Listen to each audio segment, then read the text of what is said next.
you don't know what CBW is, we are the Center of Photography at Woodstock, and we are now in Kingston. Exactly. And we're actually between here and our new home, which is like a block and a half away, where we just moved our new digital media lab. So we're really excited to be somewhat over there, somewhat over here. And you're here on our, every Thursday we meet here for Meet the Artists. It's a great way to meet other artists in the area, but also to hear about the work and the process of both visiting and local artists. I'm very excited to bring two photographers that I've known for probably upwards of like 10 years from my time in New Orleans, and I'm really excited to bring them up here.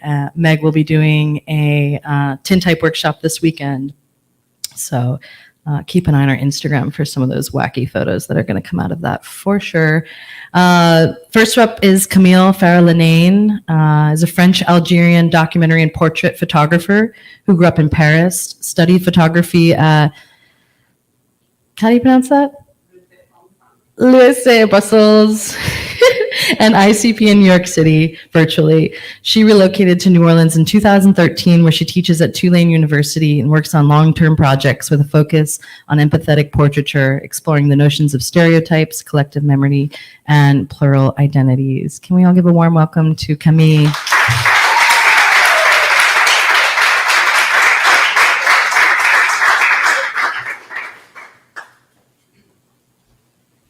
Hi, everyone, and thank you, Sarah, for inviting Meg and me over here. It's been really exciting to see the space and everything you have over here. So today I'll be showing, is this working okay? A couple bodies of work. I'm going to start with a project I started in 2019. And I kind of took a hiatus on it the past few years, but I will have an exhibit in rural Louisiana this upcoming spring. So it felt exciting to me to sort of revisit those photos and share it with you. So this is a project about women hunting. It takes place in both Louisiana and France. And I was interested in the relationship to the land, to death, and to each other as a sisterhood. Originally, it started because I have a group of friends in rural Louisiana, and I discovered that one of them who was hunting was a woman, and I guess that surprised me at the time. And I'm really interested in why we're, surprised by certain aspects like this one. So I started asking myself, is this because I'm not informed? Is this because there is a lack of visual representation? How did that come that there is so little women hunting and we don't really see them? So I started exploring those questions while meeting with people, either through the community I knew or through strangers that would meet through the internet, word of mouth, and it resulted in this body of work that I'll show first.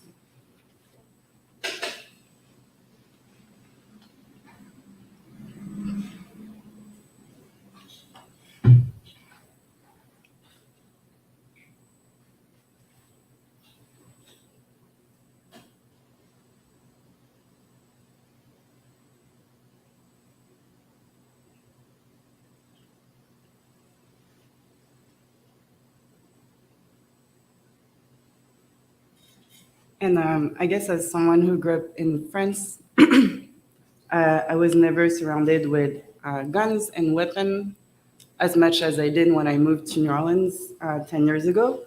And that's something I also wanted to explore. I used to be really uncomfortable around guns, and it just kind of became part of my daily life. Living in a state like Louisiana, where it's part of the common culture, not only people that I, disagree with their politics, but also friends as well who would have handguns in their bedroom shelves and things like this. So I guess I knew in my lifetime that the politics around guns and the fact that it was all around us and how the crime was high, how it was easy to just walk in the store and buy guns, that was not going to change. So I wanted to start being comfortable and having this conversation also with other people. And through photography, through meeting women specifically, I was able to become more comfortable around it. Not that this is a solution, but in this moment, understanding it through hunting and understanding it through womanhood was the way that felt acceptable to me.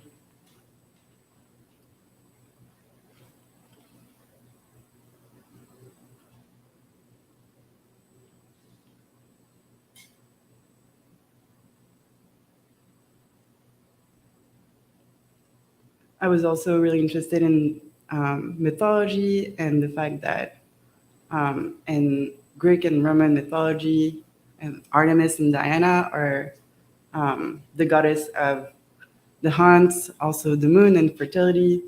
And again, why don't we see more women being in this place of the huntress?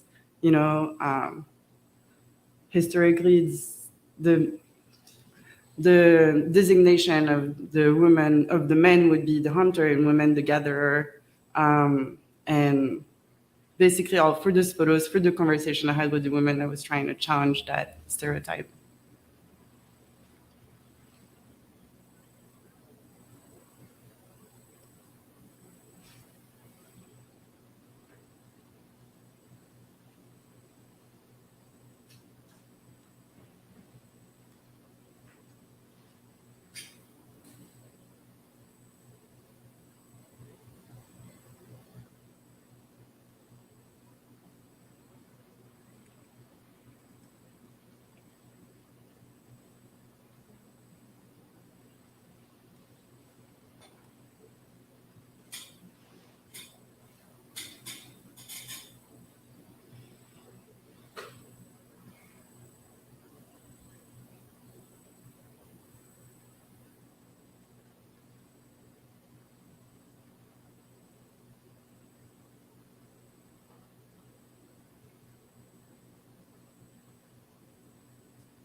And so that's a selection of this body of work that I put into this portfolio.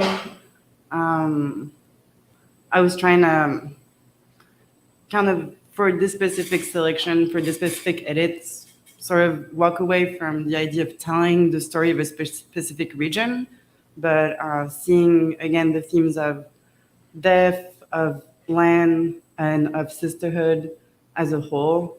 So that's why I kind of mix them up together. Sometimes you can recognize the place. Obviously, looks more like Louisiana than France. But yeah, I was interested in taking a step away from the more factual approach that I could have had at the beginning. And I also do, in my work, I also do sound. So I do field recording and I record interviews with the people I photograph. That idea comes from the fact that I don't think I can document all the layers of someone's identity with only photography. And so for this project, I have a few sound pieces. I'll share one that's in English. So it's a 3-minute sound piece. It's the woman you're seeing, namely, who's speaking, but it's not a slideshow. So it's just 3 minutes of sound.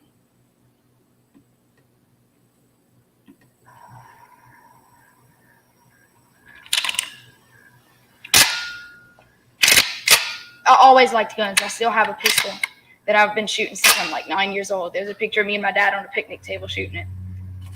I'm gonna load it now. I just like their versatility as a tool. I grew up on a farm, and so we have wrenches, we have hammers, you have your favorite screwdriver, and these things are staples in your home. And they have functionality. And for me, there's animals you can't go get at the store, and there's a symbiotic relationship with going into the woods and finding your own food.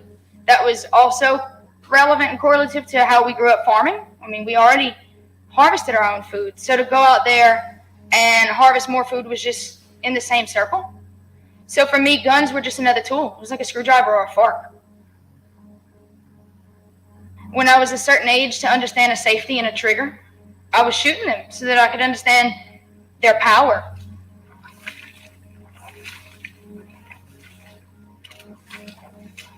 But that doesn't mean, like, you could put a tool in a fool's hand. Doesn't mean they know how to use it.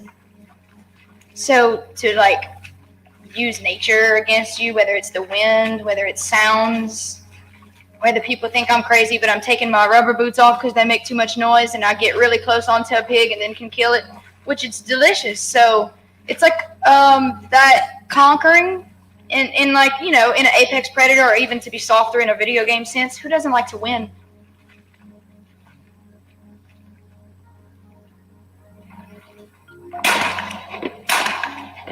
It was like growing up, that role, the men go into the camp and the women and children, sometimes the children are allowed, but mostly boys, the women not being allowed.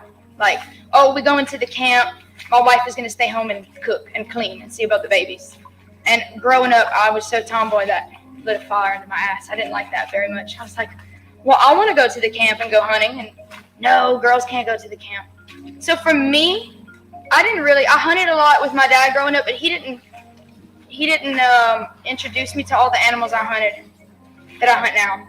Like, he never took me deer hunting. We went squirrel hunting. We went duck hunting because it was opening season and he wanted to take his little girl. But after that, it wasn't like Lee was going to the camp and all that. They weren't allowed. She was going to stay home with the women. And so when I reached my 20s and stuff, and I realized when I would farm with Dad, we had access to deer and all this stuff. So the only thing stopping me from hunting things I had never hunted before was me at that point. I don't know how to explain why I'm so drawn to it spiritually, almost like in my soul, but it's something I'm like connected to in generations above me. It's something that's definitely like in my genealogy and blood for sure, because I feel it so passionately. So yes, this is Lee, who is actually the friend I mentioned at the beginning, who was the first huntress I met through my group of friends in rural Louisiana. And so I had all this question, and that opened that world that I've been exploring for the past few years. And it's been really interesting. I think there is this really large idea of hunting being connected to a big group of men, secluded together, going for a weekend with, powerful weapons as shotguns, and challenging each other and being more powerful than the animals. And you put all this together, I think it explodes in something you can avoid of a toxic, masculinity that people push to each other because they're kind of forced to in this environment. And I personally, through this, so this project is called The Waiting because it's something I didn't know about hunting. I grew up in Paris. I was really far away from all this. And something I didn't realize is how much waiting you have to do for sports that you kind of see big for its action and everything. So that's something I enjoyed exploring, and that I appreciated it with the women as well that I hunted with, because there was a form of slowness when they would kill an animal that going hunting with also other men in the past, I didn't felt as much. So, and I also wonder if you have more, non-masculine presence in hunting, would that maybe change the culture of hunting that can be violent and maybe sometimes too violent towards animals and nature. So I'm still, questioning, exploring. As I said, I'm gonna have a show in rural Louisiana in the spring, and gonna reopen this project that I've put on pause for the past couple of years, and see what happens. So that's the first project I wanted to show. I have another one I will talk about. So if you have maybe any question about this one, or we can do it at the end. I'm open. Yeah, I'll keep going.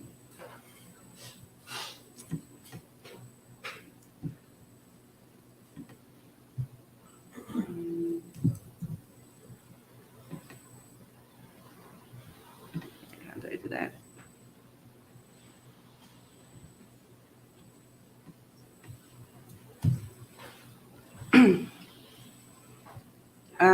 So the second body of work is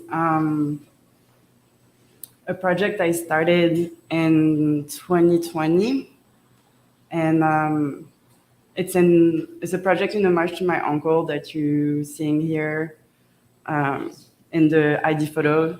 It's both the same person. It's him as a young person, as a young kid, and then him in his 20s after. And so it 3 years ago, 3 or 4 years ago, I was listening to the radio in France, and there was an interview of a gay French Algerian imam who lived in Marseille. And similar than this other project I was talking about, I was like, oh, what? Like, I didn't know that was a thing. And I wanted to explore it and question it and understand what was the stereotype that was existing around those identities. You know, also dismantle the one that exists within me because I was surprised, right? But mostly it instantly made me think of my uncle that you see here, who was Algerian, grew up gay in a Muslim family in France. And so this project is basically it's all the questions I couldn't ask him because he passed away 10 years ago. And, you know, I wanted to ask him if he still believed in God, if how was it for him to grow up with the grandparents, you know, what was his general relationship to Islam, what was his relationship as an Arab man in France. You know, he grew up in a smaller city in France and then moved to Paris. And I wanted to ask him because I always knew him as a very open, you know, gay person, always met his partners. But I was kind of wondering how he was able to live all of those different identities in one place, being French Algerian, having a Muslim heritage and Muslim culture, and living in France. So I try to ask my family and my mom and my aunts, not my grandfather, and that was very hard for them to answer those questions. I didn't know exactly if it was because there was too many unknowns and secrets, or if it was because they were still grieving. He passed away 10 years ago, exactly, and last May was exactly 10 years. So I didn't know what were the reasons, you know. He passed away from complication he had diabetes, he had AIDS, and he was constantly sick as far as I can remember. So those were also questions I wanted to ask him. You know, having AIDS and relationship to the grandparents, is that something that he was able to be open about? So many questions that I'm just reciting here now, and that I couldn't get answers to. So I ended up going to meet the imam I was telling you about, and that sort of opened this project where I was having conversations with all those people. The Ludovic Mohamed Zay invited me at his place in Marseille, where there was a retreat for queer Muslim people for a week, and I was able to meet everybody and decided to start this project looking at the different communities of queer Muslim people in France. And when I say Muslim, it's queer Muslim culture, so people who grew up in a Muslim family or people who are still practicing. So that's a project and answer to this, named Made of Smokeless Fire. And I only a year in this project, I started actually recording the conversation I was having with people, just putting it down on the phone. But I was realizing how many beautiful and like unique things I was sharing with them. So you'll see there's a little bit of text in it. I didn't put the text for everybody, just for a few people. You're invited to read it. It's just excerpt of the text every time of a longer interview, you know. So yeah, this is this body of work.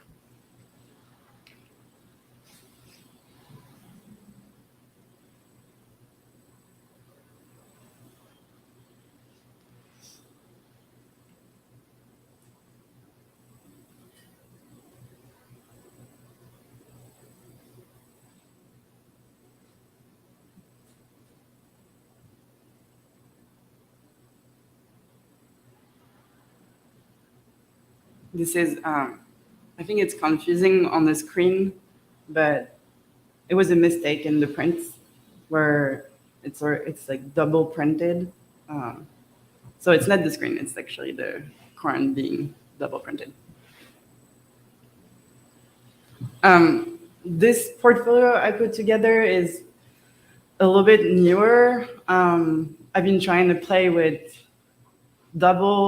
using two portraits to represent one person, you know, especially it's with my other project as well, because people are carrying multiple identity and they have to act different ways in different spaces they navigate. So I've been trying to play a little bit with doing diptychs with the same person. I don't know yet if I'm still gonna do that, but so I'm sharing more photo than I usually do, just to show you a little bit where I'm at with this body of work right now.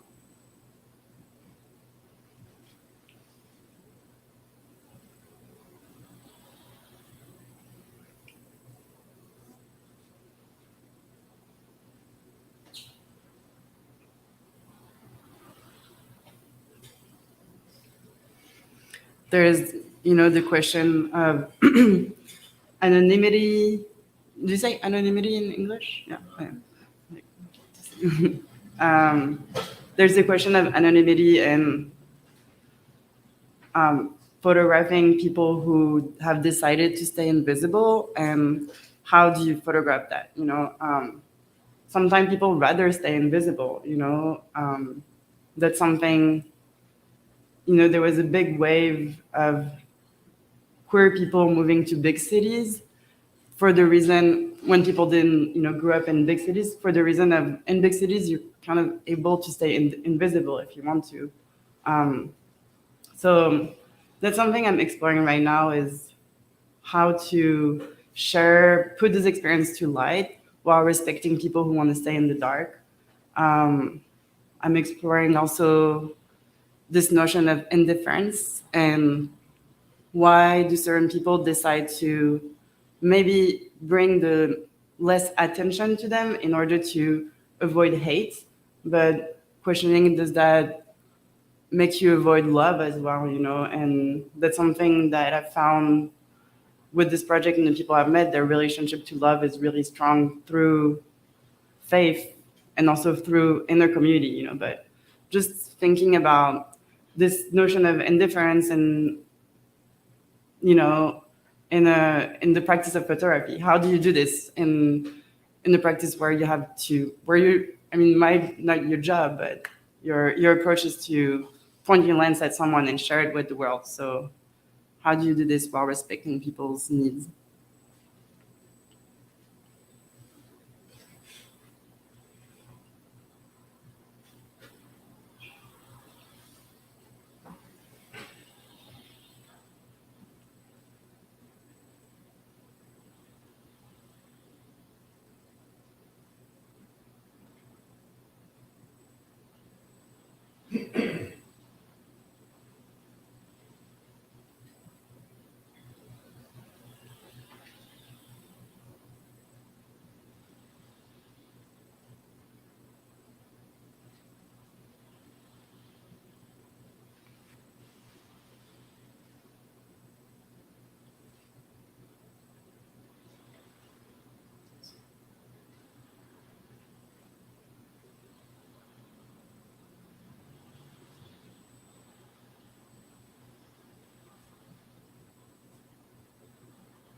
this is actually one photo is from 2020 and the other one is for 2022. So certain people, I've developed really amazing relationship with a lot of the people on this project. And yeah, talking about this diptychs of portraiture, maybe exploring a little bit of how people evolve and how, for instance, this person, Jonas, didn't want to show his car when we first met, but then the second time we met, he was inclined to show it as actually because of his personal relationship to his body had changed. So it's been really interesting to see people over and over again.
That's something that I've noticed, and this, you know, um, doing this work for the past 3 years.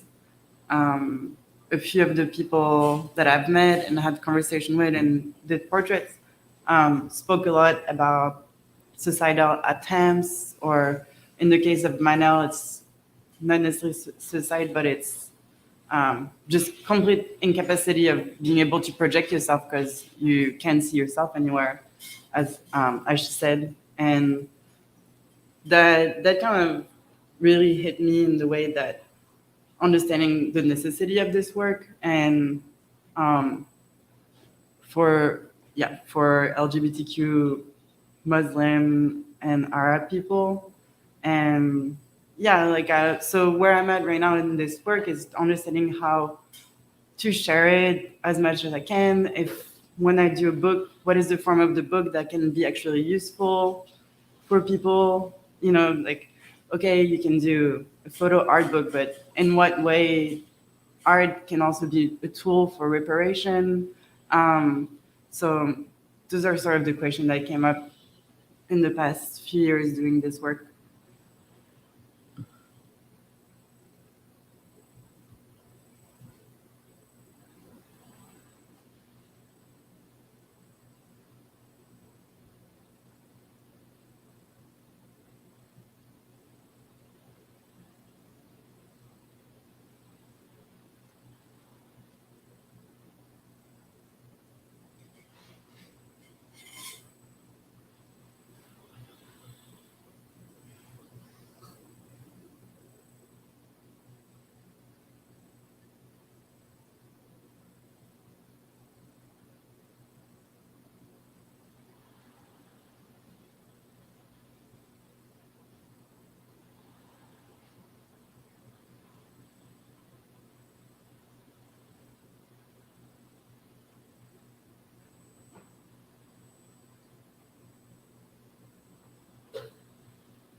think it's the Can I last. ask a question?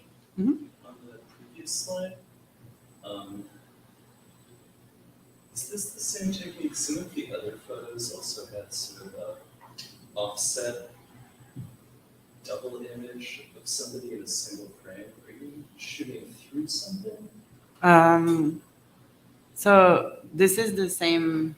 I mean, there is nothing in front of the lens here, but I definitely use a lot of not like I don't move objects necessarily in front of my lens, but I tend to move around to have an obstacle in front of me to go do the portrait. So yeah, I do that, and there's a lot of photographing in mirrors. Does that answer the question? I think so. Okay. Or photographing through smoke, you know.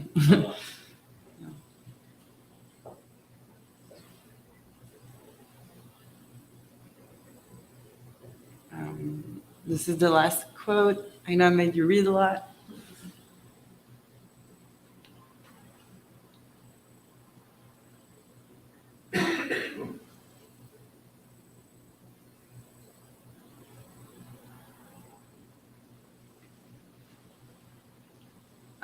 And to finish, I have a lot of archival photos of my family. So I started including more of them in exhibits. I'm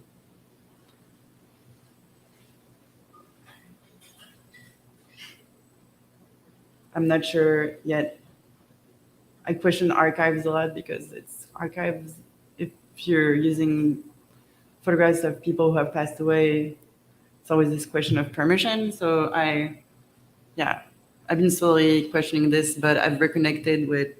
We stayed really close with my uncle's partner, and my family, both my family and my uncle's partner, when they saw this body of work and all the people's personal testimonies, they actually felt more inclined to share some of Farid's stories and wanted to participate. So I think seeing this result in my own family and the fact that they were really, they wanted to stay private about it, and they were really closed up about it a few years ago.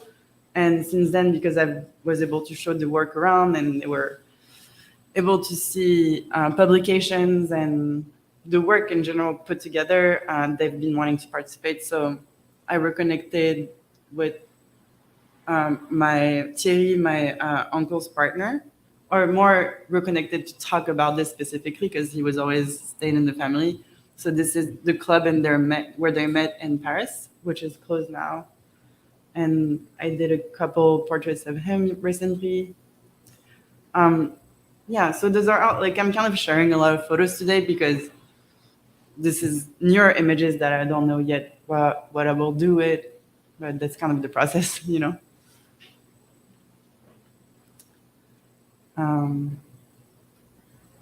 That's it. And one final thing, I'll show you just an exhibit view because there is a question of how do you use both text and photography.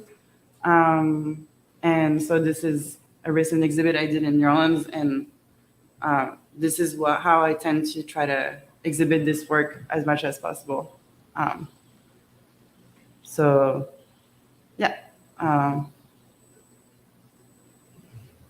This is it. How much time did you spend with your subjects? The photos that you picked were so beautiful. Mm-hmm. Weeks or an hour? Yeah, so it really depends on people. Sometimes we usually spend no less than 3-4 hours together, and sometimes I know them more. So, you know, I've been knowing them for years at this point, some of them, and we stay in touch. But my process is definitely first having a conversation, then putting the phone down eventually whenever the person is comfortable. And usually we realize we have been talking too much, so we photograph kind of quickly, actually, when we don't have time. So the process is getting to know someone, seeing when they feel safe. We both sort of observe each other, you know, we're both testing each other for a moment. and then doing the portraits. And do you feel like there's a limit? Is there a time you have to step back because you don't want to get choked on in your lives, or is it obvious? It's obvious, and I stay in touch with everybody. So even, for instance, there is photos that I didn't show today because even though someone will welcome me in their house and we record the interview, I send photos to everyone to have their approval. I send the text as well to have their approval, and I know people's identity can evolve, so I try to do it for almost every show and publication. For every show publication, you can't control all of them all the time, and so they always know. And some of them have decided to not be included because once they saw the photo, they didn't feel ready, even though we shared the moment, So sometimes the moment we're sharing was more important than the actual image. One last question. Yeah. The idea of all three languages, I thought was such a beautiful way to show the experience without saying much. Is that something that you thought of or saw somewhere else, or was something that just came obvious because the way of reading and using multiple languages as well? Only one was in Arabic. It was the person who was from Syria, who had the like bell scarf on her head, and I don't speak Arabic, so I tend to do my interviews in French, and it's based in France, so most people speak French. But I wanted to obviously put Arabic so that if this work is shared in Arabic-speaking countries, which hasn't been done too much except on social media when it's possible, but not physically. Again, it's about giving access to all those information and personal testimonies and image as many people as possible so that they can recognize themselves or they can send it to someone that might be helpful for them. As much as possible. And did they take It really depends on people. That's like there's not one story. There's some of these people here are just moved from Morocco a year ago. Some of them were born in France.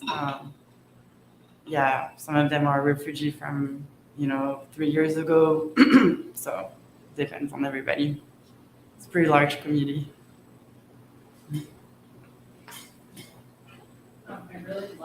I just really love your aesthetic. I think your colors and everything about your composition is just beautiful. And are you usually I don't ask technical questions, but in this case, like I know that a lot of visuals are probably your brain at work, but then I'm sure like the camera ties into a little bit of that. So do you use work with one camera in specific or one lens, or is it I couldn't even really tell if it's film or digital, what's that? Yeah, I use my baby camera. My camera that I love is a Pentax 6x7.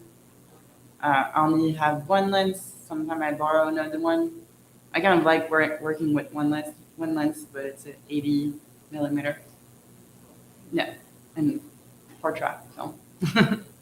And for the first project, I actually did digital too, but that took so long to adjust them so that they would mesh together. So I would not recommend.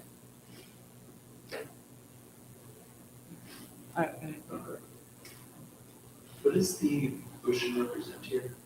That's the Mediterranean Sea. So especially in the in the exhibit view. Actually, the exhibit gave me the idea because I would always put a photo of my uncle in the exhibit, but this was the first time I printed this photo of the Mediterranean. And the photo is so small. It's small because it's an ID photograph, or it's a more of a, how do you call them? It's like a passport photo that you can put, a wallet photo. It's this wallet photo that you can keep close to you when you're traveling. It's also an ID photograph, so it's something that you have to look a certain way, for administration in France. But it's such a small photo, is in the middle of this huge wall of the Mediterranean Sea, which is, the waterway where most immigrants and refugees come from. So, the history is the root of so many other stories that come from through the Mediterranean to France. That's where, it's the water my family came through. It's the water most of those people either came through or flew above. So the earlier work with the hunters, you also had the districts carrying pictures. Is that something you'd like to do a lot? Carrying pictures like that? Yeah, definitely. When once I've narrowed down a lot of photos, that's when I started the work of creating a narrative. It's so fun because it's so interesting because like you can have the same body of work and they can tell a completely different story depending on how you or put them next to each other. So I do love portraits, like portraits ratio, or not only when they're portraits, but so there's a lot of space to play with that when you imagine the form of a book or a portfolio, for them to speak to each other. And when I create a narrative and I'm trying to create a story for all those pictures, that gives me a lot of material to play with. Does that answer your question? Okay. Yeah. I thought the audio was really powerful. And it's a choice of yours to not have visuals for that? Or is that something that you're working on, or are you in between things? Mhm. What are your thoughts?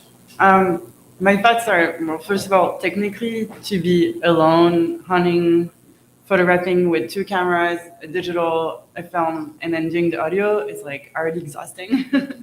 And so I was, limited in that sense.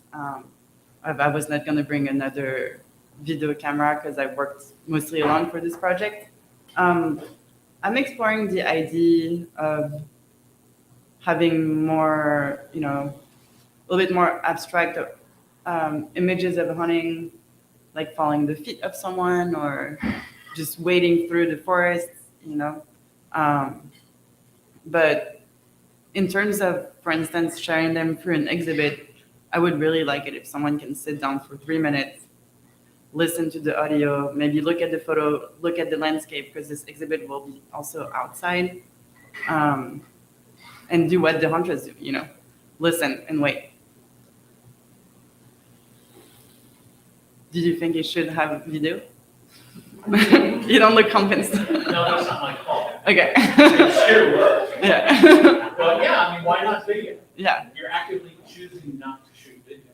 Mm-hmm. Well, as I said before, I also just only have that many hands. So in that moment, I didn't have a partner to work with. Yeah. Thank you.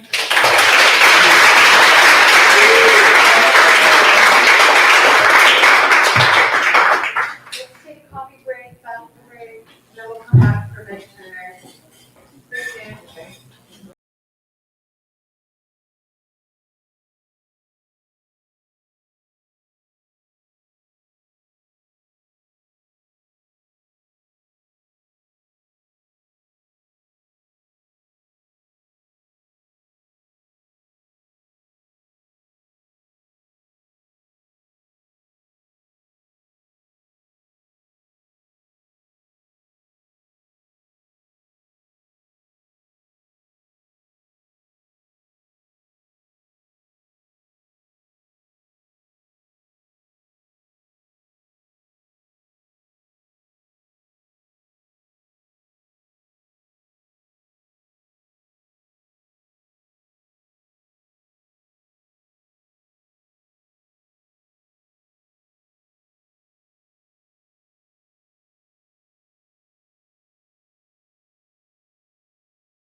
Should I just start? Meg not here. In the meantime, I will announce that we have 2 more workshops this month that still have some spaces left.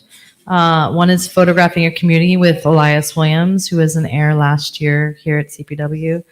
He is phenomenal, and he's got a lot of skills in photographing community. So I suggest if you have any interest in learning how to explore that in your own work, he's a great person for that.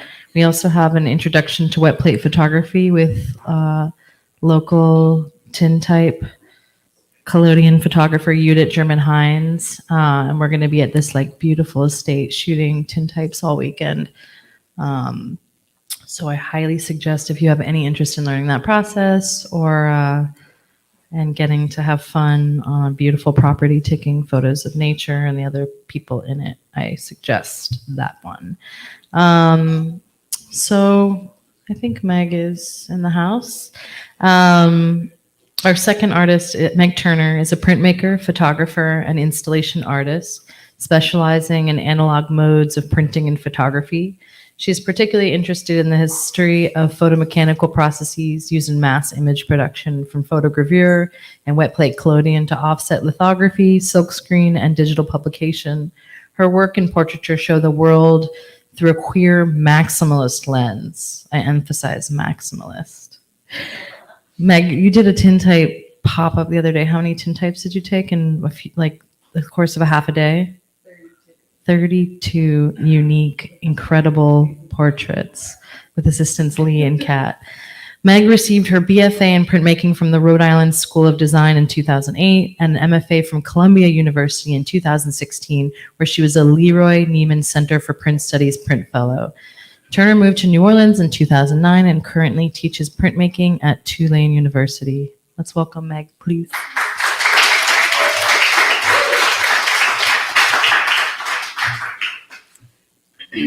Hi. Thank you so much, Sarah and CPW, for having me here tonight and this weekend. We're going to do a great workshop. I didn't bring them out. I have some books that I just published in March. So this talk is kind of showcasing mostly the work in my new book, Wet.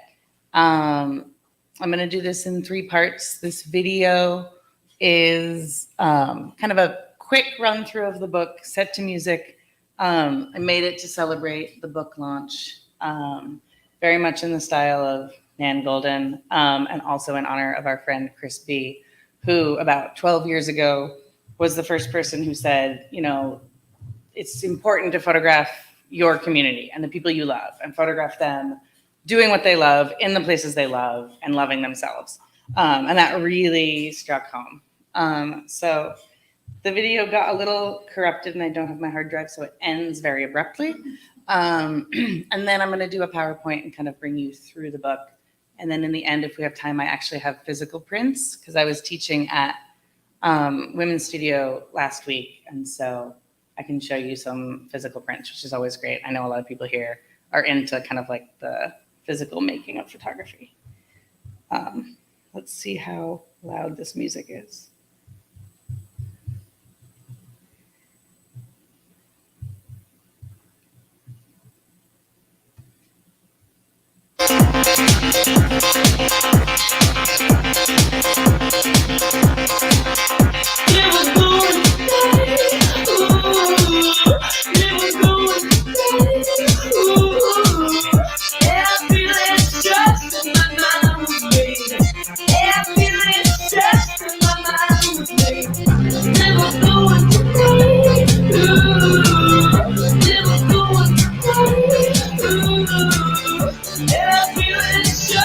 My mind.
He drove the hissy fit.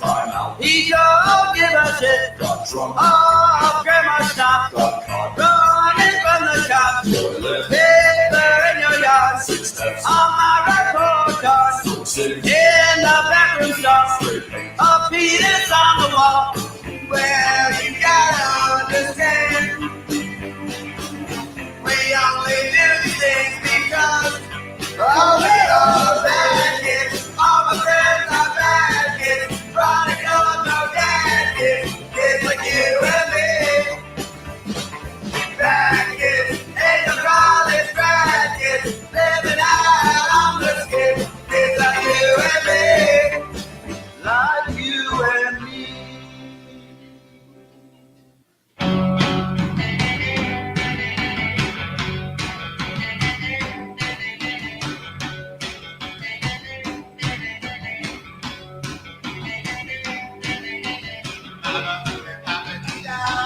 Just had a child. I love the girl with a pretty smile. Now they got a split, cause the price ain't fair. Want the kid to grow up, and that's not a pity blessing. Something far away. Well, the upper class people stand, but for the grace of God, oh, no, why? No, I. Never for the grace of God, oh, no, why?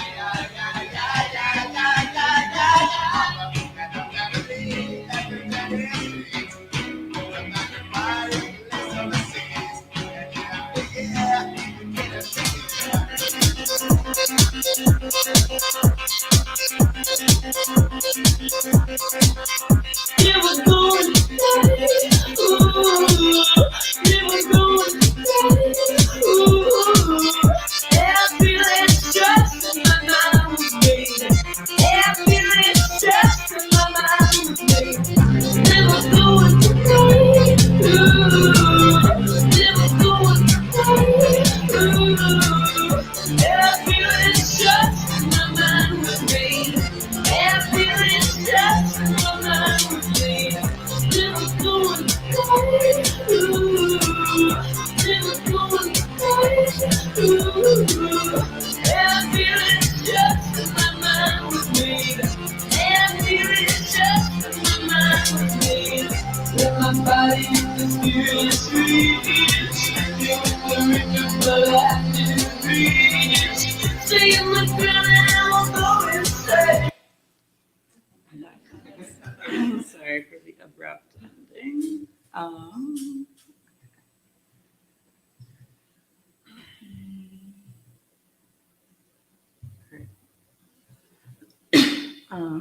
Okay.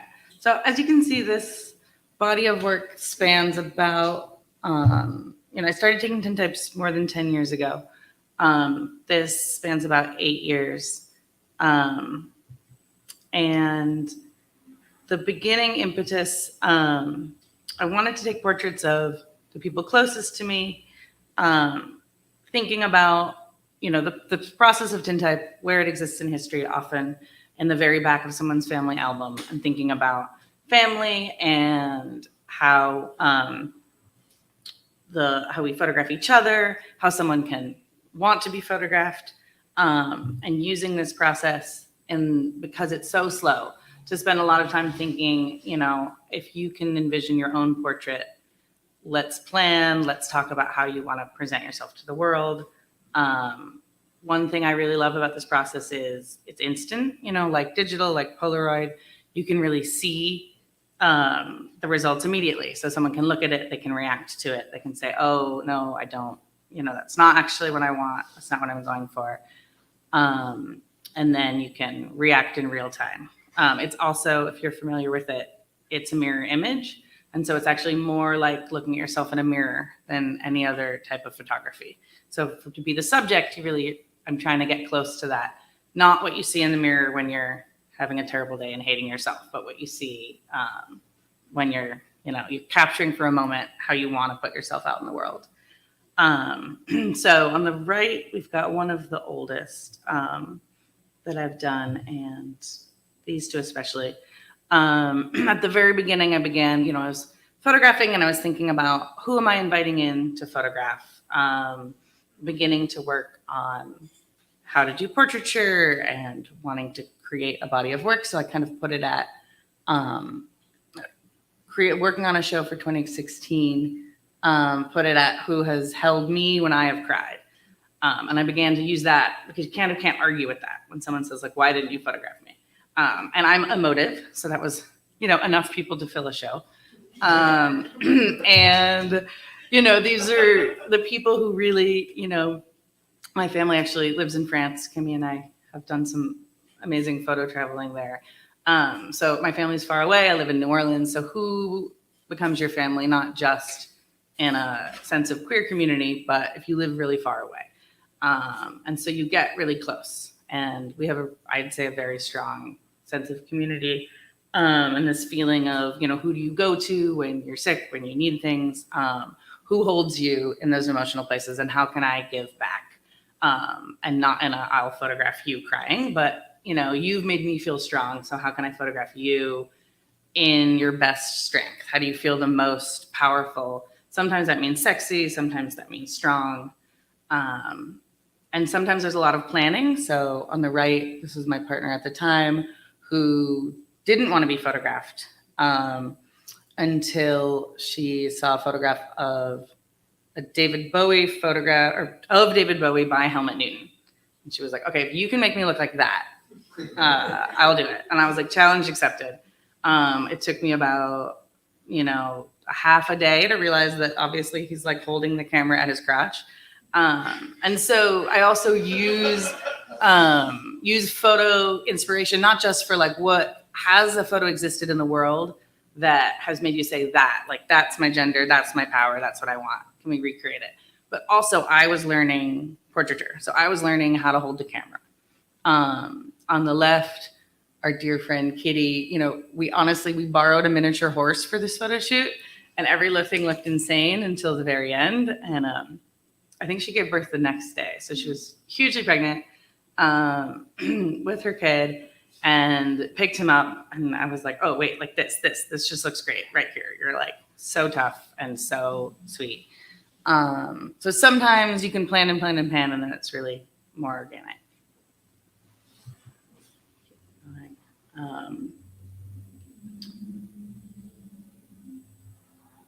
Sometimes I'll also just set up and invite people to come in, and they bring, what they've got with them. So Raina came and had that on her jacket, which if you can't read it, it says, fuck your misogynist bullshit forever.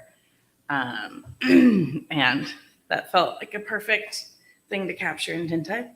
On the right, we have Yasi, who was a friend of mine in grad school, who that's actually their own artwork behind them.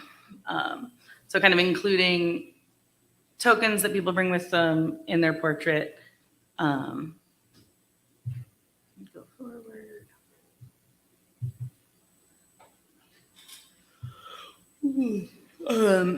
On the right is my friend Courtney, who we actually do another collaborative project called Patricide that came out of this photograph. So this is also a very early one.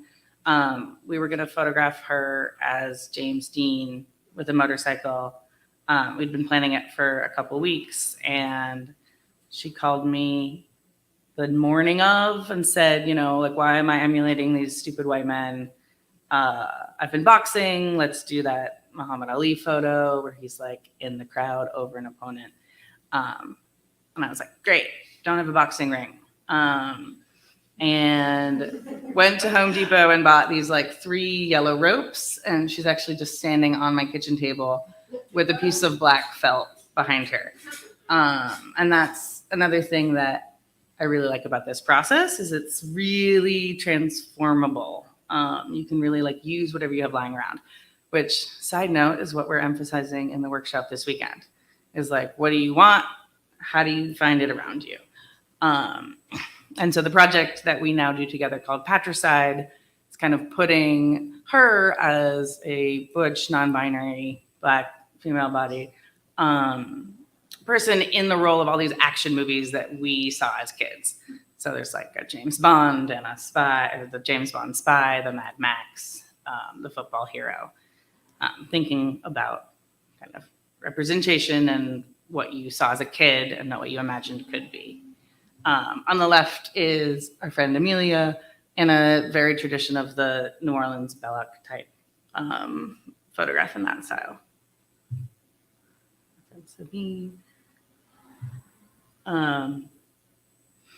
Another aspect of the work that's in the book, and this is a different order. I'm kind of putting these into the order of portraits, and then beach, and then color, and then sexy time. So I have a couple ways of working, and as I said, another way is bringing my camera to a space and then kind of telling people I'll be here. And I've been photographing a lot by water, creeks, rivers, lakes, thinking about how often urban planning cuts us off from water. And people will kind of circumvent that often in illegal ways. And thinking, Lake Pontchartrain had a beach for a long time. It was segregated. It got unsegregated in 1964 and then was defunded and closed by 83. And then often there's industry separating people from water, or the water is so polluted. And even though cities are getting hotter, they're not investing often in public swimming, relaxation. And so, people who don't have means can't go to the beach, can't go on a cruise. Communities of color are often getting cut off from those access points. And then often queer people, queer bodies don't feel comfortable in, the public beach. Can you be naked there? Can you be in a bikini if you have a body that, isn't necessarily seen in a magazine in a bikini? And so setting up in those spaces that are, what we call swimming holes, or, it's kind of not sanctioned, but often get taken over by teenagers, by queer people who want to be naked. It can be a pain to bring all the equipment there, but really magical. And then of course the process of a long exposure often turns the water into smoke. So that's more on the left. On the left is Reese Beach in New York.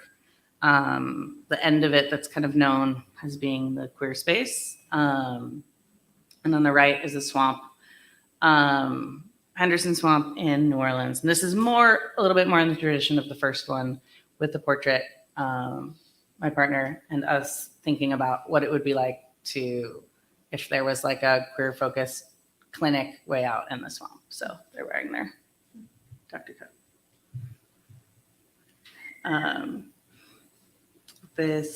Here we've got New York and New Orleans. This is a backyard pool that a friend of ours discovered behind their house, dug out, and kind of had this, I'd say, community pool, party pool, that every so often would get filled in by the city and then patiently dug out again.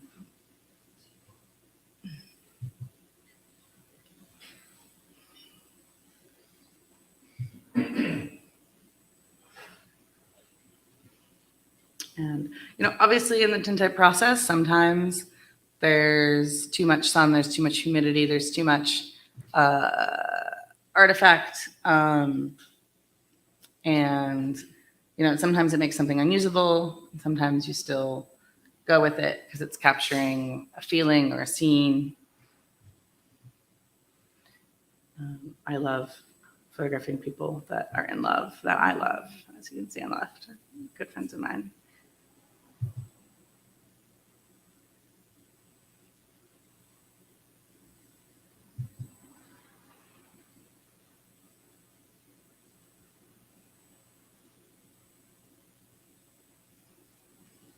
These are also two of some of the hardest working artists I know, and it felt really nice to be able to photograph them relaxing in a place that they love and that they feel really in their bodies. We've got Yasi at the Queer Beach in New York, and then Shug, who's a Florida-based photographer who photographs in these springs actually and does a lot of celebrating queer fat bodies. And I really wanted to photograph them near that spring. So we drove out to Florida with the help of someone in the back row.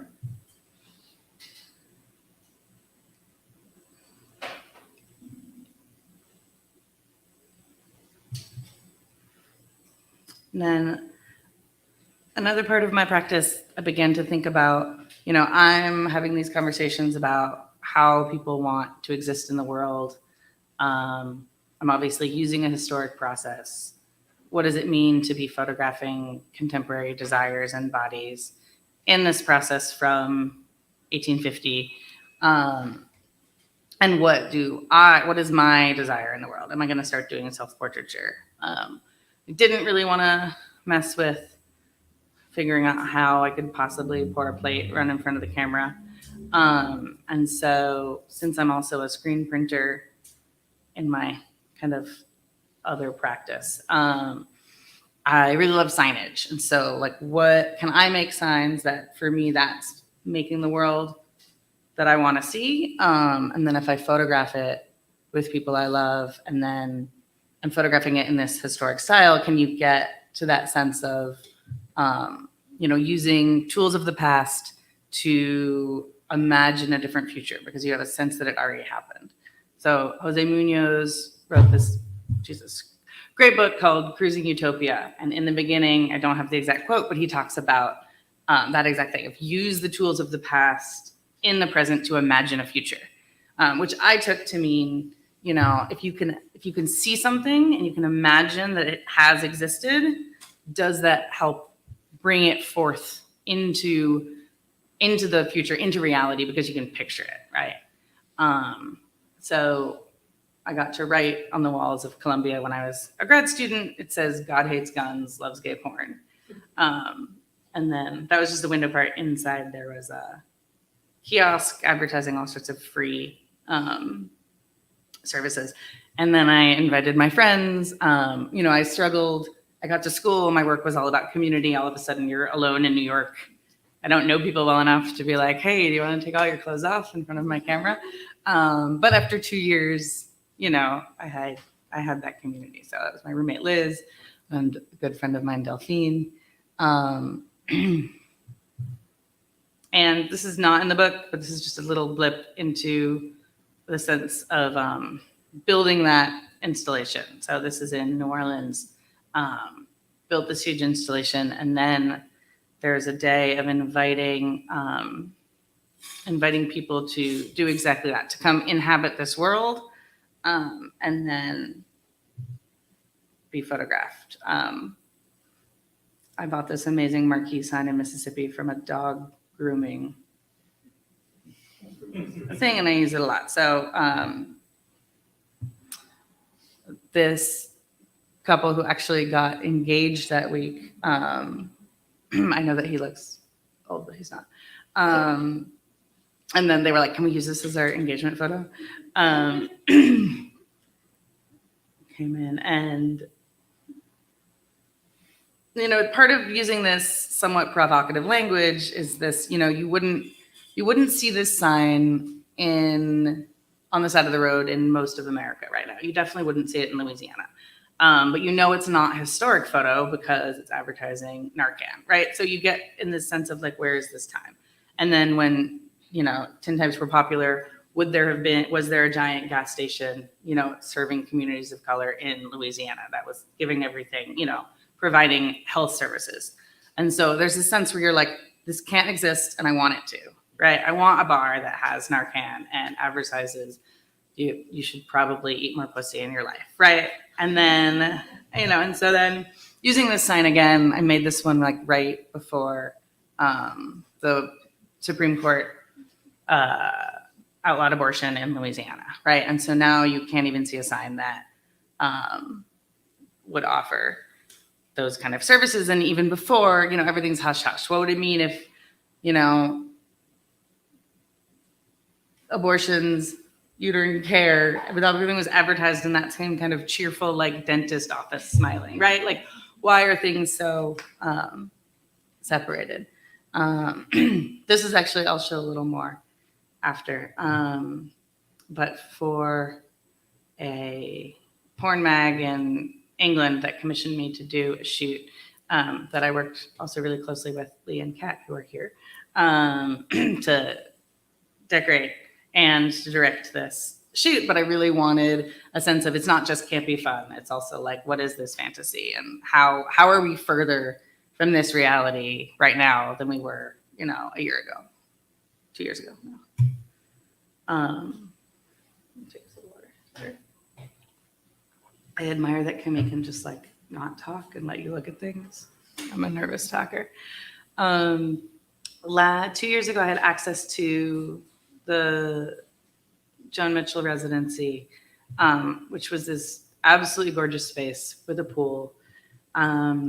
And it was right after, in the midst of COVID and all of the intensity and tragedy of COVID, but a lot of friends receiving unemployment and actually getting paid as artists for the first time in our lives. And making a lot of people think like, oh, what does this mean? The government is actually providing, this much to live on. What does it mean to actually have time to rest and time to be creative and time to take care of each other?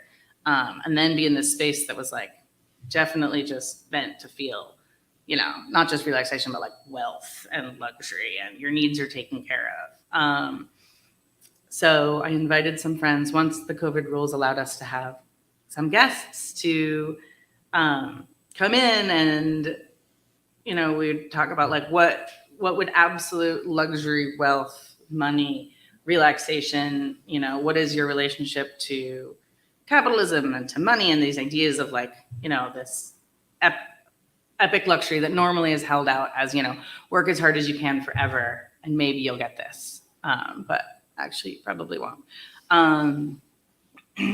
So Lucia, who's in these two, is an art historian, brought all of these books with her, and then actually was like, I just want to read this trashy detective novel that, is written by a Black woman who I think it's like a lesbian pulp romance, and it's set in New Orleans. She was like, I read it as part of why I wanted to come here. So like, yes, I want the time to read every art history book, but really,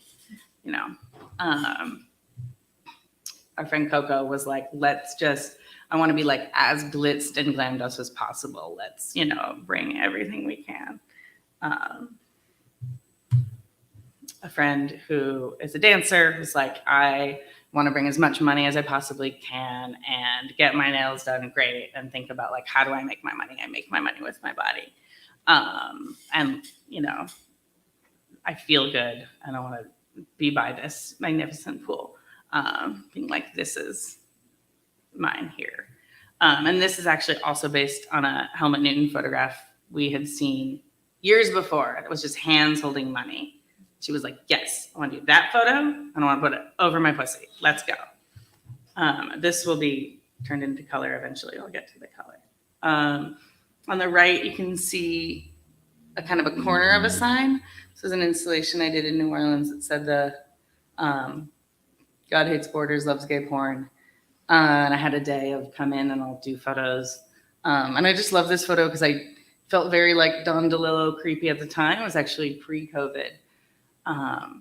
And she just brought a gas mask as a prop. And on the left, we have a beautiful photograph of my partner. But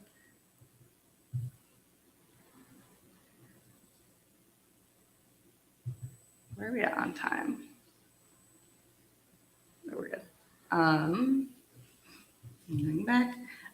So in this world of these photo booths and in the style of tintypes, they actually stayed popular for longer than we kind of think of them in the history of photography. They were actually they were replaced in the end, not by film, but by photo booths. So they stayed active as like seaside entertainment, because it's immediate. Because I'm standing here, let me take your photo. So I do these pop-ups every now and again where it's come, I'll take your photo, you'll get it. Actually, it's a couple days later because I want to like scan it and wash it, But it's in that tradition of come here. I emphasize the sexiness. I like creating spaces where people can like feel beautiful. It's such a transformative process. This was actually in a show called The Dark Show, where it was like pitch black everywhere and everyone had flashlights. This is in New York, and there were installations everywhere and performances. And when they came into my room, they would pose, and there was no light until I hit the strobes. So I didn't know what I was photographing. It was totally wild. Most of them were a mess. But I really like how some of them came out. So this is on the right, another session of that in my studio, just kind of like, let's take these sexy portraits. On the left, my friend was like, I'm going to tan all summer and have the perfect tan line. I want you to capture this exactly. Is a great set dresser with a good sense of decorative style. So brought all these props. It's like, I'm going to, let's capture this. So color, you noticed in the video, there was a lot of work in color, including a little animation of this photograph itself. These are they all still start as tintypes. I began to feel kind of limited by the medium I was using. I photograph people that their lives are colorful, their ways of decorating are colorful, and kind of rendering everything in a monochrome started to feel like I was doing it a disservice. I wanted to bring that kind of brightness, that creativity that people have back into the photograph. So I thought, okay, am I gonna move on to film or figure something out? So this was kind of a test. I had my partner kind of bring out every beautiful, colorful thing, including this gorgeous sari. And them being someone who exists in the world, non-binary and dresses, I would say, on the more tomboy end of the spectrum, because most Western dress is very feminine and they find ugly, but also always loved the colorful saris of their mom and their mom's family and history. And so also I will say this actually won my mother-in-law's approval, which I think is, fantastic. But so some of this is just like, let's cram as much color in as we possibly can. And then I went in digitally from the tintype, and I don't quite have a word for it. I digitally hand painted it. I color separated it like a comic book. So each color is a different kind of hand-drawn layer, just for the technical nerds. And this really felt like I got a new lease on life, and I could kind of explode into photographing in color. And going back to that style of portraiture and how do you want to be photographed and what do you bring to the table? This is our good friend Pasha in a music video that she made with our friend Kat that was so gorgeous, and the color was so luscious, and she hand painted every backdrop. And when I had seen it, I was like, I love that pattern. I want to take your photograph. But I also was like, I want to take this photograph in color so badly.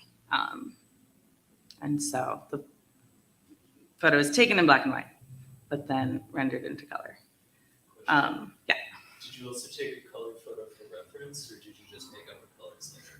I did take just a phone photo, or whoever's helping me we're constantly, and then, a year later when I get to it, I'm like, do you still have that photo? And then sometimes it's tweaked. So that chair was actually bright orange, and I just there wasn't enough information in the plate. And so I'll start rendering it faithfully and then kind of give myself some license.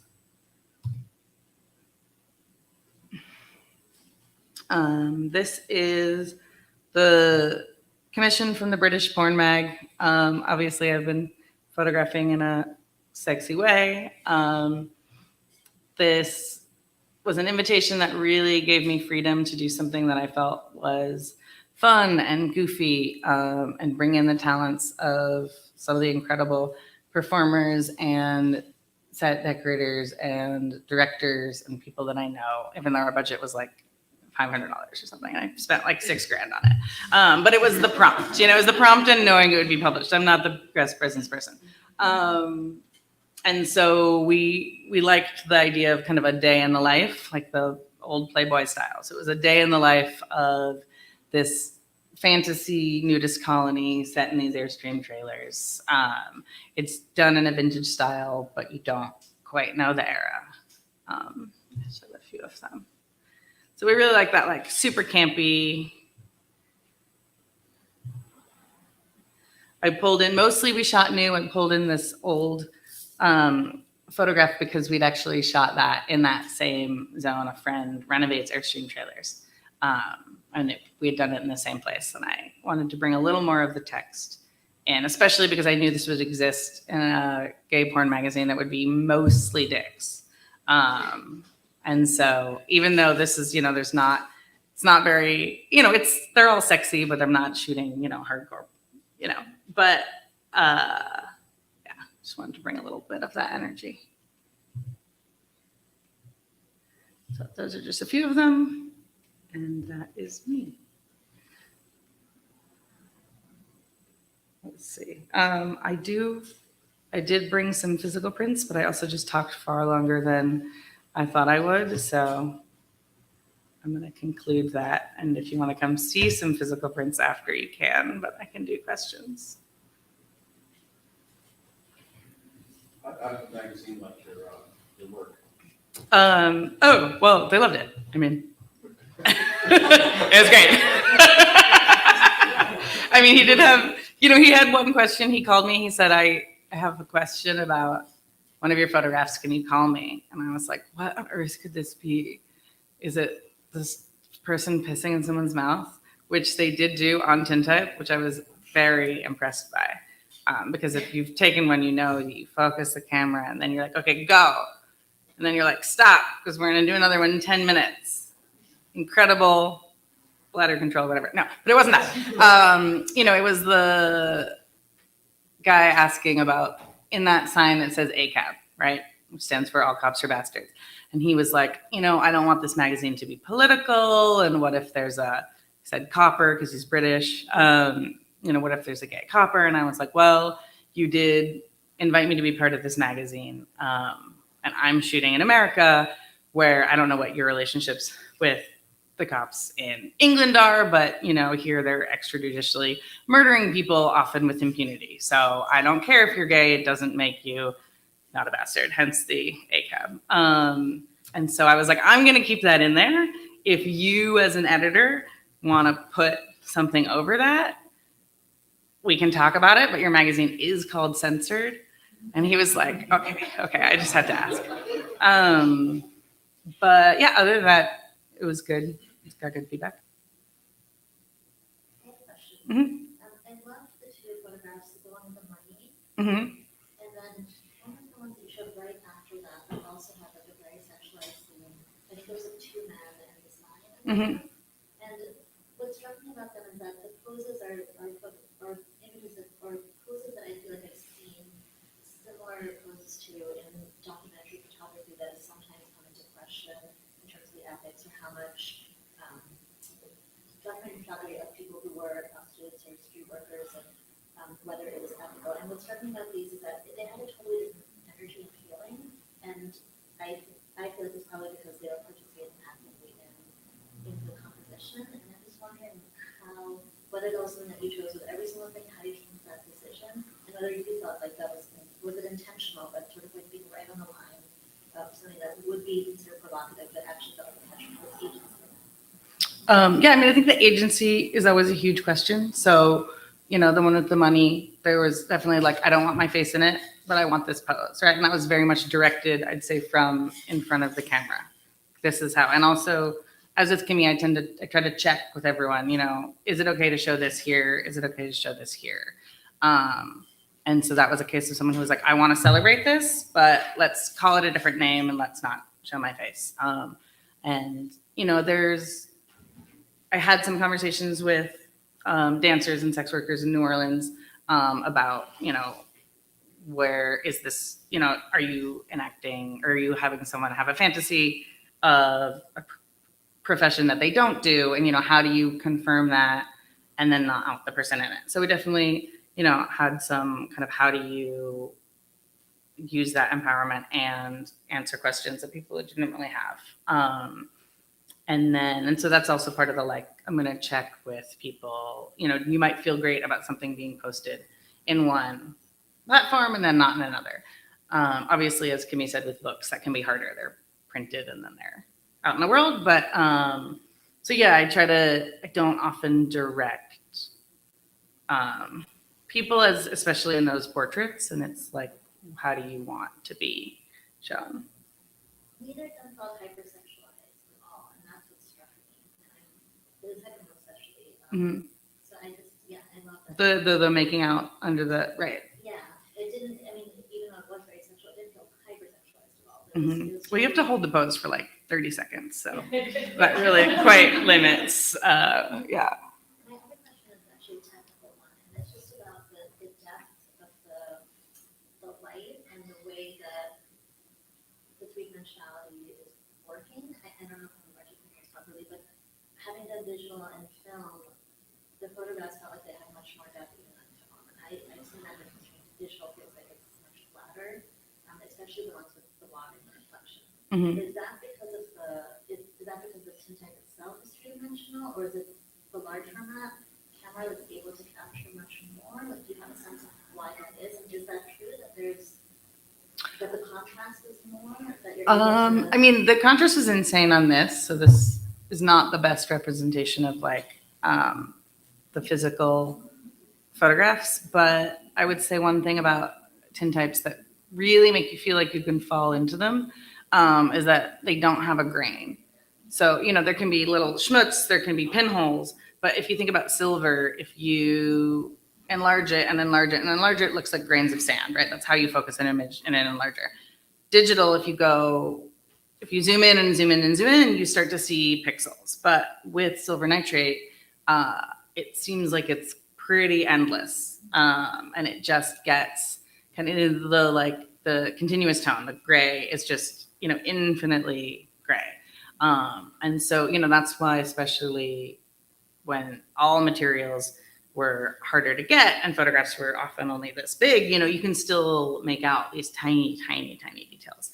I think part of the dimensionality in the water comes from, because it's a 4 to 10 second exposure, and so all the water is moving.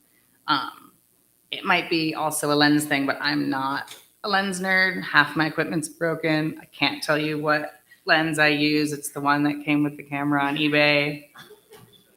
You know, so I don't know in terms of that kind of technical comparison, but I would say it's the silver. I really love the way you were incorporating the structures that you built up, installations, as like this setting for this hypothetical past-future conversation. And I think it was at that point in the slideshow where the images started having correctly readable text. Mm-hmm. And I was just sort of, that gave me to this curiosity of like, how much is the conversation with the subjects in that space, and like to what degree is the construction of those installations like about this future photograph world versus it being like a thing that they're wandering around? I would say, I think in the book, the text is correct in the world, and then I flipped the image. I flipped the image post because, you know, I think the fact that the text is backwards is like deeply satisfying if you're a photo nerd. You know, you're like, ooh, that is a real tintype. Sorry, I don't know, I use the nerd voice, but I love it. But, you know, in terms of thinking about how do I want this, once it's no longer a plate, how do I want it to exist in the world? Is it important that it exists exactly as the tintype? No, not as important as the image we created and the kind of imaginary vortex that we're doing. And so only a few of the early ones did I write the signs backwards. You know, on the window, I think they were written forwards, but a few of them I wrote the signs backwards. But everything was still big enough so you could read it, and then people can see the sign. But then I changed it to be right reading so that you could exist with it the way that you would in the world, and then I just flipped the photo.